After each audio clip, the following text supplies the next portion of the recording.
A king's castle is his home, is it not? So, swear thy allegiance to me, not with words, but with a castle so grand and magnificent that it will span the ages. And I, as thy king, with the full intention of worthily rewarding your services, shall bestow unto one of thee all that is desired.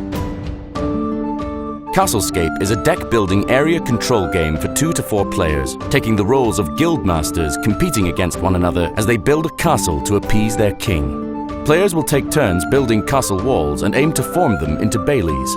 Whenever a bailey is completed, renown points will be awarded to the player with the most influence in that bailey, and based on how large that bailey is.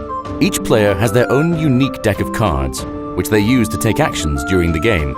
Each player begins the game with a base deck of 10 cards, but they can add new cards to their deck by visiting the marketplace and spending gold. Players will also have to position their recruits to spread the guild's influence, trying to outmaneuver their opponents in the process. They must also try to complete contracts from the king and specific goals for each game to get bonus renown. Along the way, they might scheme against the other guilds and choose to perform questionable deeds in the back alley. However, they must balance their actions with how much infamy and corruption they accrue by performing them. For alas, at the end of each round, whenever the king visits to inspect the progress on his castle, he will strip influence from each guild based on their infamy level. At the end of the game, the player with the most renown is the winner. In this highly strategic and fresh take on the deck builder genre, players will get to enjoy some heavy player interaction and nearly unlimited replayability.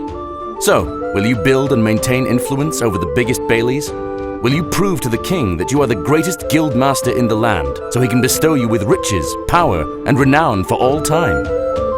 CastleScape, now on Kickstarter.